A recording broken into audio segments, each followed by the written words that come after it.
O Jornal da Manhã está de volta e ainda falando em educação, como nós estamos acompanhando aqui, algumas escolas já estão funcionando, outras ainda estão sendo ajustadas. O fato, Silvana, é que o aluno, principalmente do terceiro ano do ensino médio, precisa e muito se programar. É isso mesmo, viu, Ricardo? Olha, tem vestibular no segundo semestre, o Enem, que normalmente acontece em outubro, uma série de compromissos e também de festas, né, no meio do ano, e começa a pesar a cabeça dos estudantes. A gente vai ao vivo agora conversar com a repórter Adriana Oliveira, que vai explicar para a gente, vai ajudar aí o estudante a se organizar, não é isso, Adriana? Para o Enem, provavelmente em outubro, pouco mais de 6 meses, dá tempo.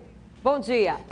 Sempre dá tempo se a gente se dedicar. Bom dia, Silvana, Ricardo. Nós estamos falando ao vivo aqui do Colégio Central, que fica no bairro de Nazaré. E esta é uma sala de aula de uma turma do terceiro ano. São 37 estudantes, mas só quem chegou até agora foi a Mabelle. Mabelle, que é o primeiro ano aqui nesse colégio. Mabelle, você está preocupada? É um ano que te preocupa, sabendo que um pouquinho mais à frente, daqui a 6, 7 meses, você já vai ter Enem e os primeiros exames de vestibular?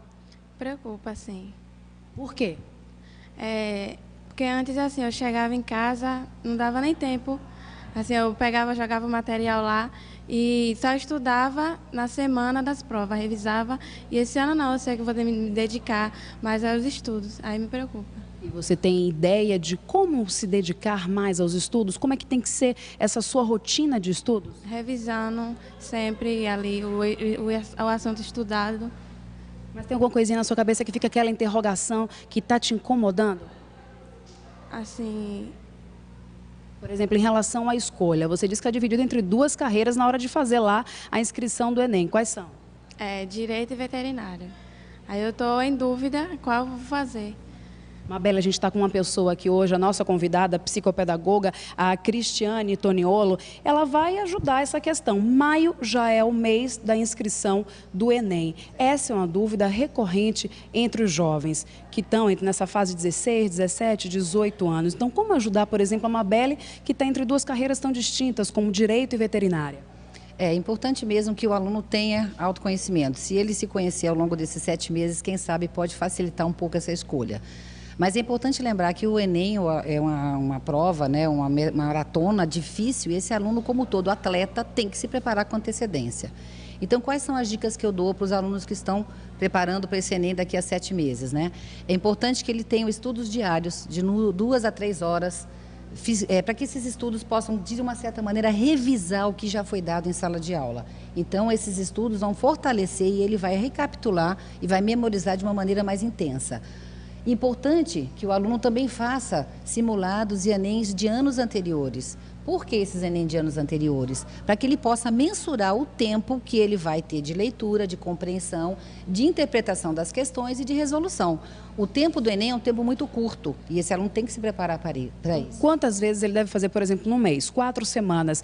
Quantas vezes ele deve tentar responder um simulado desse e cronometrando para ver se ele está dentro do tempo? Pronto, é importante que ele faça isso, por exemplo, uma vez por mês. Ele pega um final de semana, ele calcule as questões, fique mensurando esse tempo. É meio maçante, é meio chato, mas como todo atleta, é importante ele saber que lá na frente ele vai ter uma maratona chamada Enem. E se ele não se preparar para essa maratona com o tempo necessário para fazer as questões, provavelmente ele não vai ter um bom ranking, não vai ter um bom score. Outra dica importante que eu acho que é válida é o grupo de estudos. Esse grupo de estudos, na verdade, ele vai fortalecer principalmente a memória dos exercícios trabalhados e uma ajuda coletiva, né? Quando a gente faz com um grupo, a gente faz melhor.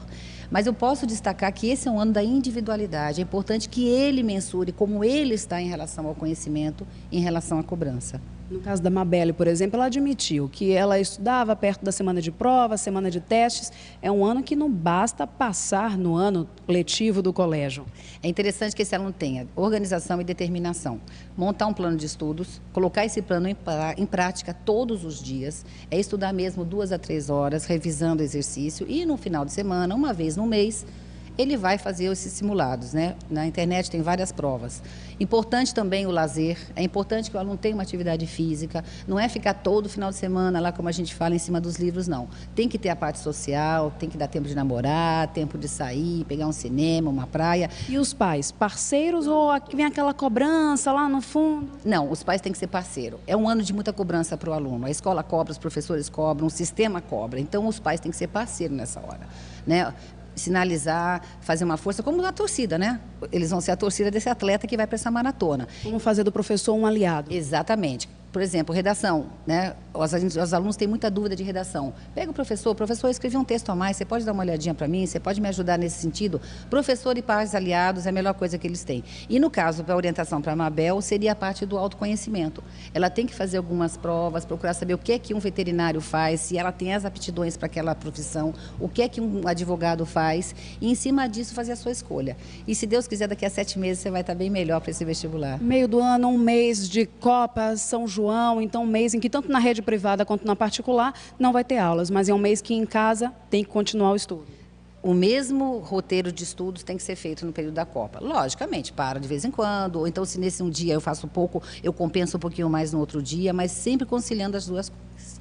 Um mês antes que vai ser a maratona final. Muito obrigada pelas dicas, pelas informações. Um bom dia a todos, Silvana, Ricardo. Obrigada, Adriana. Um bom dia.